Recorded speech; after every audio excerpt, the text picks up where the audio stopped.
Hello everyone. I have decided to come back to India.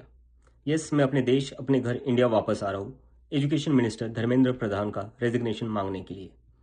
इतने दिन से आप सब देख ही रहे हो कि हम सोशल मीडिया पर आवाज़ उठा रहे हैं कि पेपर लीक के कारण जिन नीट के बच्चों ने सुसाइड की और जो लाखों स्टूडेंट्स की मेहनत बर्बाद हुई है, उसके लिए तो धर्मेंद्र प्रधान को रिजाइन करना ही चाहिए। 8 लाख बच्चों ने हमारी पेटिशन साइन की है। Crores of people have supported this demand on social media as well. And not just that, देश में कई सारी जगहों पर इसको लेकर प्रोटेस्ट भी तो हो रहे हैं, जैसे लखनऊ, जयपुर, महाराष्ट्र, दिल्ली। लेकिन फिर भी इनको कोई फर्क नहीं पड़ रहा।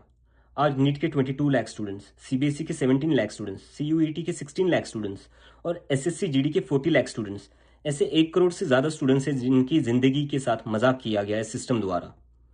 इसकी वजह से स्टूडेंट्स बहुत ही ज़्यादा एंशियस और परेशान है अपने फ्यूचर को लेकर। किसी को तो इसकी जिम्मेदारी लेनी होगी। इतने बड़े ब्लंडर के बाद भी अगर एजुकेशन मिनिस्टर रिजाइन नहीं करते तो इसका मतलब इस देश में अकाउंटेबिलिटी नाम की कोई चीज़ बची ही नहीं है। ऐसा लगता है कि सिस्टम जितनी चाहे उतनी गलतियां कर सकता है और उसके लिए कोई कॉन्सिक्वेंसेस है ही नहीं। सारे कॉन्सिक्वेंसेस स्टूडेंट्स के लिए है। ऐसा कब तक चलेगा? इसलिए अब वक्त आ चुका है।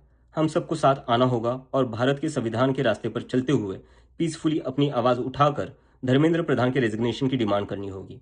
अगर हम सब साथ मिलकर आवाज़ उठाएंगे तो ज़रूर इनको हमारी बात माननी होगी। मैंने डिसाइड किया है, मैं 6 जून सैटरडे सुबह दिल्ली आऊँगा। आप सब मुझे एयरपोर्ट पर मिलिए। हम सब मिलकर पार्लियामेंट स्ट्रीट पुलिस स्टेशन जाएंगे और वहाँ पर जंतर मंतर पर एक पीसफुल प्रोटेस्ट करने के लिए परमिशन मांगेंगे। इंडिया का कॉन्स्टिट्यूशन हमें राइट देता है कि गलत के खिलाफ हम पीसफुल तरीके से अपनी आवाज़ उठा सकते हैं। उसी कॉन्स्टिट्यूशन के अकॉर्डिंग हम अपनी आवाज़ उठाएंगे और मैं उम्मीद करता हूँ जितने भी कॉकरोच जनता पार्टी के सपोर्टर्स हैं और जितने भी स्टूडेंट्स और यूथ इस सिस्टम से परेशान हैं वो इस प्रोटेस्ट में शामिल होंगे। जिसको लगता है धर्मेंद्र प्रधान एजुकेशन मिनिस्टर जो है हमारे, उनको रिजाइन करना चाहिए, वो सभी लोग इस प्रोटेस्ट में शामिल हो जाएं। मेरे फ्रेंड्स और फैमिली को डर है कि मुझे एयरपोर्ट से ही अरेस्ट कर लेंगे और फिर जेल भेज देंगे। लेकिन मुझे अभी भी उम्मीद है कि आज भी हमारा देश एक डेमोक्रेसी है और हमें पीसफुली प्रोटेस्ट करने की परमिशन मिल जाएगी। I want to make it clear, I am a big admirer of Gandhi, Ambedkar, Bhagat Singh and Nehru and I believe in the constitution of India more than anything else, जो हम सबको एक डेमोक्रेसी में अपनी आवाज़ रखने का राइट देता है। और रही बात जेल के डर की, हम कब तक डर कर जिएंगे यार? ये देश किसी एक पार्टी का थोड़ी ना है, ये देश तो हम सबका है। हमारे फ्यूचर का सवाल है, हमारे फ्यूचर बर्बाद हो रहा है और ये अब हम सबकी जिम्मेदारी है कि जब भी इस देश में किसी के साथ कुछ गलत हो तो हम सबको आवाज़ उठानी चाहिए in a very peaceful end democratic manner. मैं चाहता तो यहाँ यूएसए में जॉब लेकर आराम से रह सकता था। मुझे मुझे पिछले कुछ दिनों में कई जॉब ऑफर्स भी आई है, but I am not gonna take it as I have decided to come back to India because I love my country and I really want to do something for my country. हम सब आज जो कुछ भी है वो सब इस देश ने हमें जो दिया है उसी के कारण है और अब हमारी बारी है अपने देश के लिए कुछ करने की। क्योंकि अगर हम आज कुछ नहीं करेंगे तो कौन करेगा? कब तक हम वेट करेंगे कोई और आएगा, आवाज़ उठाएगा और हमें बचाएगा? सो जितने भी पीसफुल और कॉन्स्टिट्यूशन को मानने वाले कॉकरोचेस है, let's all come together to save the future of millions of students. Thank you. नमस्कार मंडळी. सत्तेचे पाय धुवून तीर्थ पिणाऱ्या अनेक चाटुकार बागड बिल्ल्यांनी कॉकरोच जनता पार्टीला अगदी हलक्यात घेतलं होतं. काही दिवस आधी तुम्ही अनेकांचे स्टेटमेंट्स ऐकले असतील, पण या त्यांच्या स्वप्नांची लवकरच राख रांगोळी होणार असं चित्र आज स्पष्ट होताना दिसत आहे. अमेरिकेत बसून भारतीय जनतेला भडकवतो आहे कोण? अभिजित दिपके. असा आरोप अभिजितवर होत होता. आता मात्र बोमला, ही बोमलायची वेळ आलेली आहे. तो येणार भारतात परत येत्या 6 जूनला. लक्षात घ्या, लाखो युवा, लाखो तरुण बेरोजगार कॉकरोच दिल्लीच्या दिशेने धावणार आहे, हे लक्षात घ्या. अखेर काय होणार येत्या 6 जूनला हे समजून घेण्यासाठी हा व्हिडिओ शेवटपर्यंत बघा मंडळी. नमस्कार, मी रिनेश रंजन. अति तिथं माती ही म्हण आपण अनेकदा ऐकली असेल, वाचली असेल, पण सत्तेच्या मस्तीत, प्रचाराच्या गर्दीत आणि स्वतःच्याच प्रतिमेच्या प्रेमात पडलेल्या आप्पांना ही म्हण आजवर आठवलीच नाही गेल्या 12 वर्षात. लक्षात घ्या. ही खी करून मिठ्या मारत जगभर फिरणे, फोटो काढणे, व्हिडिओ बनवणे, दिवसाला 4 ड्रेस बदलवून दुर्बिणीतून देश बघणे, यातच मशगूल असणाऱ्या आप्पांची या झुरळांनी मात्र आता झोप उडवलेली आहे. लक्षात घ्या. मी कसा समस्त जगाचा मित्र आहे, ट्रम्पला मिठी, पुतीनला मिठी, ज्याला त्याला मिठीच मिठी. जगातील अनेक राष्ट्राध्यक्षांच्या गळ्यात गळा घालून देशाचा गळा दाबणाऱ्या आप्पांनी हे एक विचित्र नरेटिव्ह सेट करण्यात देशाचे 12 वर्ष वाया घालवले मंडळी. असा आरोप मी नाही, असा आरोप विरोधक करतायत. हा केवळ आरोप आहे का की वास्तव, हे तुम्ही ठरवा आणि कमेंटमध्ये नक्की सांगा.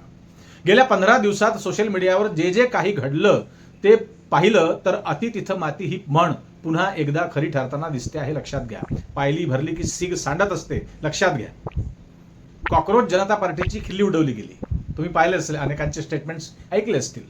जेनजीला आळशी म्हटलं गेलं, निकम्मी म्हटलं गेलं, मोबाईलमध्ये बुडालेली पिढी म्हटलं गेलं. तरुणांच्या मागण्या ऐकून न घेता त्यांनाच उलट ट्रोल करण्यात आलं. ट्रोल आर्मी तुम्हाला माहिती आहे भाजपची. अनेक स्वयंघोषित विद्वानांनी, अनेक ट्रोलर टोळ्यांनी, अनेक राजकीय समर्थकांनी, अनेक बिनडोक अंधभक्तांनी या संपूर्ण विषयाकडे एक विनोद, एक मजाक, एक हास्य, एक सटायर, एक सोशल मीडिया फॅड, बस याच फ्रेममध्ये त्याला पाहिलं. आणि मग काय, खी खी खी खी हसण्यातून अभिजितला मूर्खात काढण्याचं काम या ट्रोलर्सनी गेल्या काही दिवसात केलेलं आहे मंडळी. आम्हाला काय कुणाचे करणे, आम्हीच किती अतिशहाणे हे सांगण्यात व्यस्त असणारे सत्तेच्या मस्तीत लीन झाले आहेत, लक्षात घ्या. अभिजित दिपके यांच्यावर टीका झाली, उपहास झाला, ट्रोलिंग झाली, पण या सगळ्या गोंधळात एक गोष्ट अनेकांच्या लक्षात आली नाही, ही लक्षात घ्या. लोक हसत होते पण लोक जोडलेही जात होते, लक्षात घ्या. कॅम्पेनिंग सुरू आहे कॉक्रोच जनता पार्टीचं. लोक विनोद करत होते, शेअर करत होते एक दुसऱ्याला, पण त्याचबरोबर आपला राग, आपली निराशा आणि आपली घुसमटही व्यक्त करत होते, लक्षात घ्या. कारण प्रश्न फक्त कॉक्रोचचा नाही मंडळी, प्रश्न त्या व्यवस्थेचा आहे, ज्या व्यवस्थेने लाखो तरुणांच्या आयुष्याचा खेळखंडोबा केला आहे. उभ्या देशाला ठाऊक आहे गेल्या काही दिवसात काय घडत आहे, परीक्षेबद्दल, पेपरफुटीबद्दल. नव्यानं सांगण्याची खरंच गरज नाही. अनेक आईवडिलांच्या स्वप्नांना पायदळी तुडवून त्यांनाच बदनाम करण्याचा प्रयत्न केला. उलटा चोर कोतवाल को डाटे, अशी गंमत. आज भारतातील, आपल्या देशातील युवकांना, तरुणांना आळशी म्हणणारे अनेक लोक हे विसरतात की हीच ती पिढी आहे जी रात्रभर जागून अभ्यास देखील करत असते, लक्षात घ्या. त्यांना सगळं ठाऊक आहे, त्यांना सगळं कळतं. हीच ती पिढी आहे जी लाखो उमेदवारांमध्ये स्पर्धा करत असते दररोज. आणि हीच ती पिढी आहे जी घरची परिस्थिती बदलण्याची स्वप्न पाहत असते रात्रंदिवस. पण तिच्या वाट्याला काय येतं? पेपर लीक, परीक्षा रद्द, परीक्षेच्या नावावर करोडो रुपये गोळा होतात, पण विद्यार्थ्यांना सुविधा मात्र परीक्षा केंद्रावर अगदी शून्य. उत्तरेची परीक्षा पश्चिमेकडे आणि पश्चिमेचा मुलगा जातो उत्तरेला, अशी गंमत आहे मंडळी. परीक्षा काळात लाखो तरुण रेल्वे स्टेशनावर झोपतात आणि सकाळी अनोळखी शहरात परीक्षा केंद्रावर पायी पोहोचून परीक्षा देतात. ही सगळी गरिबांची लेकरं आहेत. भरती प्रक्रिया रखडलेली, निकालांवर प्रश्नचिन्ह आणि वर्षानुवर्षे चालणारी अनिश्चितता. एक विद्यार्थी वर्षभर अभ्यास करतो, आई वडील कर्ज काढून त्याला शिकवतात, घरातल्या अनेक गरजा बाजूला ठेवल्या जातात अशा वेळी. पण परीक्षा झाल्यानंतर समजतं की पेपर आधीच विकला गेला होता. मग त्या विद्यार्थ्याने कोणाकडे न्याय मागायचा? कोणाकडे? त्याच्या मेहनतीची किंमत कोण देणार? त्याच्या वाया गेलेल्या वर्षाची भरपाई कोण करून देणार?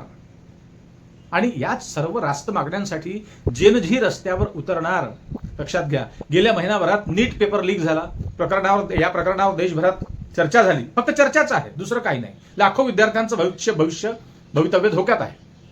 लातूरचा तो कोण जो क्लास ट्युशन चालवत होता, शिवराज मोठेगावकर आणि त्याची सक्रिय टोळी, काय मनीषा नावाच्या तिघेजणी त्याच्या सोबती आहे, सध्या पोलिसांच्या ताब्यात आहे सगळे. परंतु देशाचा केंद्रीय शिक्षण मंत्री मात्र अजूनही सत्तेची सत्तू चाटत बसलाय, लक्षात घ्या.